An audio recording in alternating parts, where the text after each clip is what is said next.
Ao encontro da sombra, o potencial oculto do lado escuro da natureza humana. Organização de Connie Zweig e Jeremiah Abrams.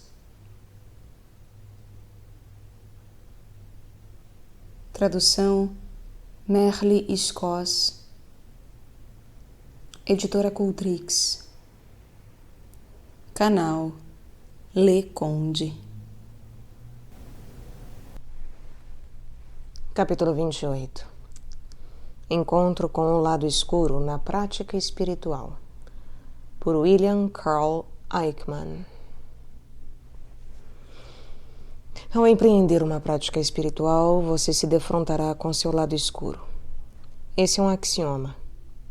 A busca espiritual é perigosa, exatamente como dizem os livros.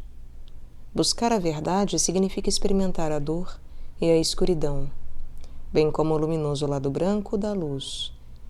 Os praticantes devem preparar-se para lidar com o lado escuro da vida.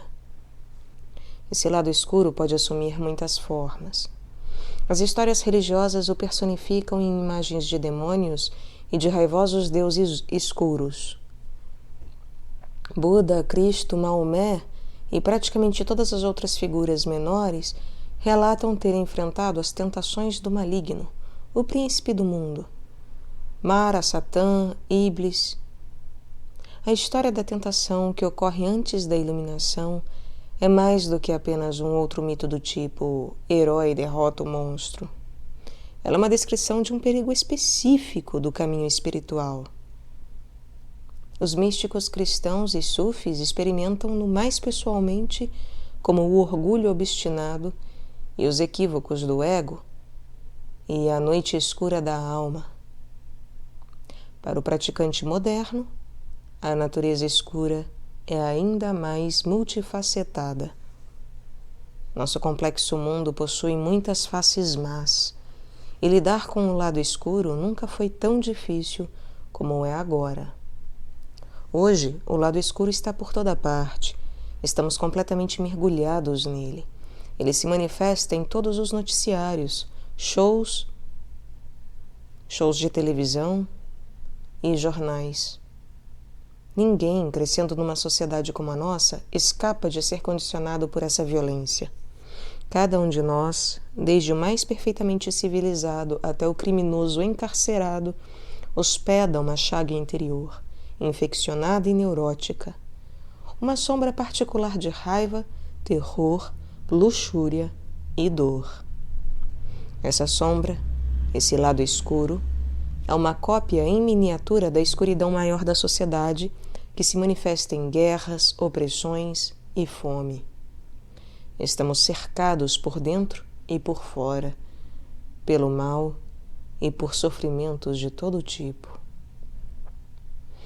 Quando praticamos meditação e contemplação, o lado escuro dentro de nós é trazido ao limiar da consciência pelo efeito purificador e energizador desses exercícios.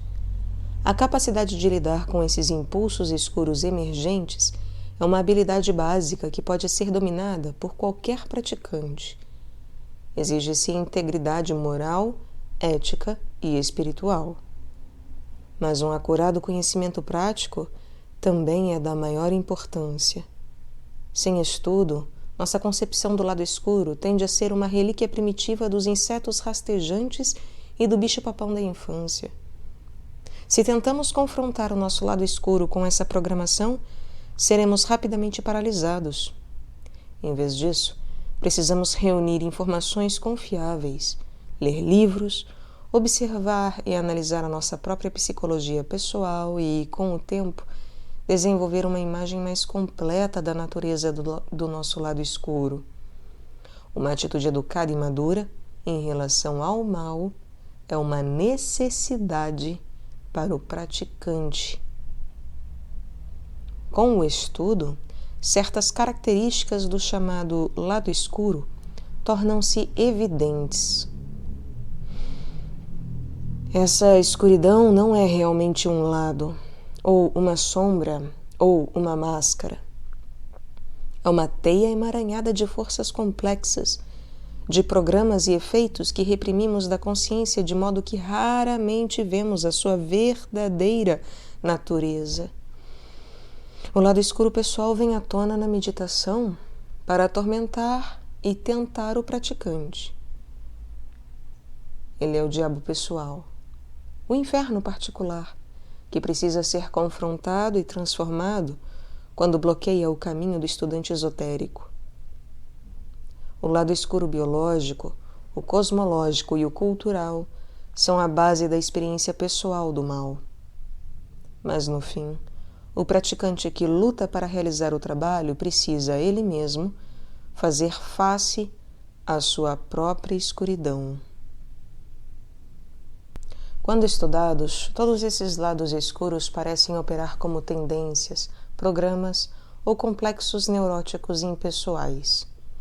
Não existe nenhuma evidência, a menos que levemos em conta os mitos ou os textos religiosos, da existência de um diabo. Se existe o mal inerente, ele é um aspecto da predação natural, de doenças e acidentes, que atuam para evitar a superpopulação e fortalecer a espécie. A doutrina budista de que o bem e o mal são aspectos ilusórios e temporários de uma mente e um universo puros e em constante mutação, talvez seja a imagem do mal mais próxima à verdade. Ao estudar o lado escuro, vemos que o mal não é um agente todo-poderoso e conscientemente vingativo determinado a nos exterminar. Ao contrário, o mal é desequilíbrio, ignorância e acidente. Armado com esse conhecimento, o praticante pode libertar-se do jugo da superstição. Isso é vital. Como fonte para o verdadeiro conhecimento do mundo, nada é menos digno de confiança do que o místico supersticioso. Hoje, o lado escuro biológico apresenta bem menos problemas do que em séculos passados. A cultura moderna oferece uma imensa segurança, e os miraculosos produtos de nossa tecnologia e da nossa medicina ajudaram-nos a superar muitos terrores. Isso não quer dizer que estamos realmente a salvo do lado escuro biológico. Qualquer um pode ser atropelado por um carro ou desenvolver um câncer. O envelhecimento e a morte ainda são parte da vida. Além disso, os terrores biológicos e cosmológicos precisam ser aceitos como o pano de fundo da vida. Meditações sobre a morte, cadáveres e nascimentos podem ser úteis para lidarmos com o lado escuro biológico, pois eliminam a fantasia mórbida, despertam-nos para a nossa própria mortalidade e nos recordam que a mutação, a morte, bem como a vida, é a constante universal. Morte, envelhecimento e acidente precisam ser aceitos, mas devemos repelir o incessante condicionamento do lado escuro cultural. O primeiro estágio de qualquer prática é yama e niyama, os deveres e proibições que mantêm o praticante livre de mais contaminação cultural. Os yogis orientais clássicos, por exemplo, são mostrados como passando a maior parte de seu tempo isolados das impurezas espirituais da sociedade. Retiro, jejuns e rituais criavam em torno do yogi um microclima que era considerado necessário para o sucesso na meditação. Isso tornou-se difícil para o praticante moderno. Mosteiros e eremitérios não são fáceis de encontrar. Novas estratégias são necessárias para estabelecer e manter o necessário refúgio de equilíbrio mental num mundo de alta tensão. Um sinal de ensinamento esotérico autêntico é que ele está vivo e se adapta a situações em mutação. Na falta de mosteiros, devemos adotar o método de estar neste mundo, mas não ser deste mundo. Resistir ao zumbido hipnótico do cenário social deve tornar-se nosso novo zikir, um lembrete de que devemos varrer de nossa mente o excesso de programação cultural. Uma nova prece é necessária. Senhor, tende piedade de nós, pobres pecadores, e não nos deixeis ser controlados pela imagem da tela. Novos tipos de templos pessoais, rituais de santificação e práticas de purificação estão evoluindo. Aparelhos de biofeedback, tanques de flutuação e regimes de cura alternativa aceleram o relaxamento e a liberação das tensões e sugestões da vida cotidiana.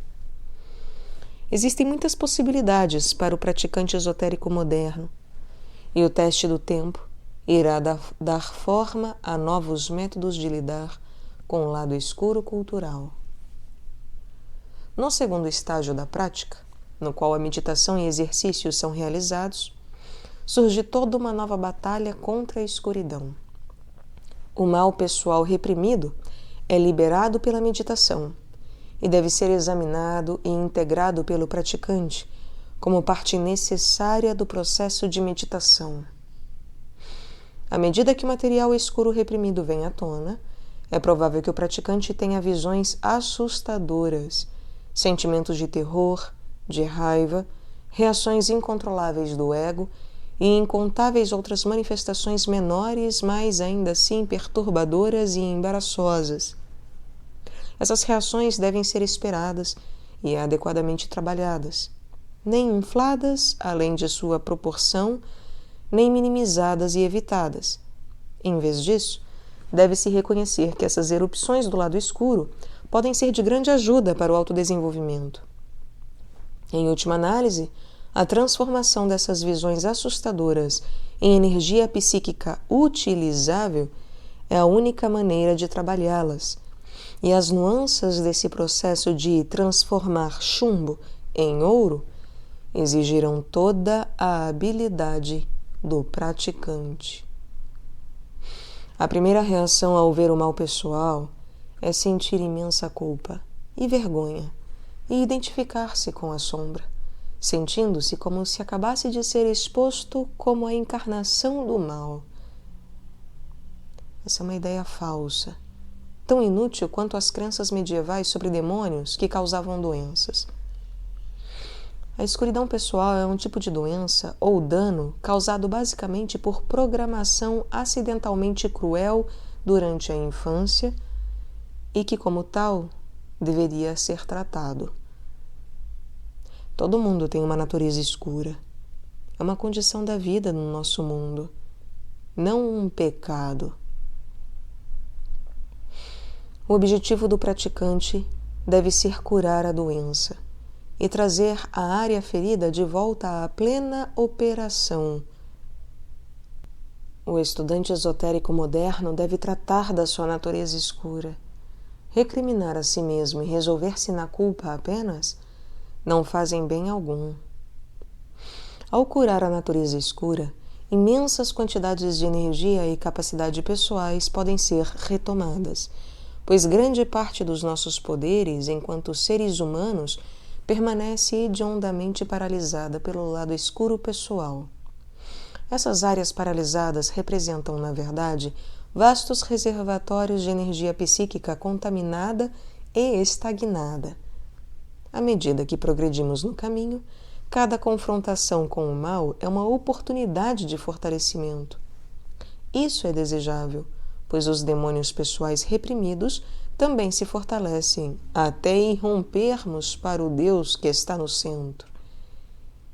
O processo real de curar e transformar as erupções do lado escuro pode ser bastante complicado. Como esses complexos escuros foram escritos na psique durante a nossa infância, argumentar com o lado escuro não tem efeito algum. Por outro lado, rituais, regimes de purificação, curas, objetos de energia protetora e exercícios especiais de meditação e de embasamento podem ser benéficos quando usados na hora certa e no lugar certo. A energia da natureza escura precisa ser frequentemente liberada e expressada, e isso deve ser feito conscientemente, usando arte ou ritual, para evitar que um fluxo excessivo de energia psíquica Afete a família e os amigos. Nos estágios finais da prática, o lado escuro biológico, o cultural e o pessoal integram-se à psique e ali funcionam suavemente, cumprindo seus propósitos de lado escuro. Nesse estágio, o lado escuro cosmológico vem à tona como uma negra montanha para barrar o caminho. A morte retorna, a fealdade da sociedade retorna, o demônio pessoal retorna, todos dançando como marionetes nos cordões do niilismo, da falta de propósito, do sofrimento e do desespero, na natureza impessoal do cosmos. Diante das visões de bilhões de anos, nada que nós místicos façamos importa. Não existe nenhuma resposta que possamos compreender, nenhum propósito na vida que possamos entender. Colocado face a face com essa impotência, o praticante não tem outra opção senão render-se, desistir do fantasma. Nesse ponto, estamos cada um por si mesmo. E não é muito confortante saber que os livros dizem que vamos continuar vivos, apesar de tudo. A luz é infinita. As trevas são infinitas. Talvez jamais haja um fim para a luta contra a escuridão. Isso não deprime o verdadeiro praticante. Lutar contra a escuridão é o mesmo que buscar a luz. Tanto a escuridão como a luz são ilusões, mas o que está subjacente a elas é o ser, a bênção e a consciência. E isso jamais deverá ser esquecido.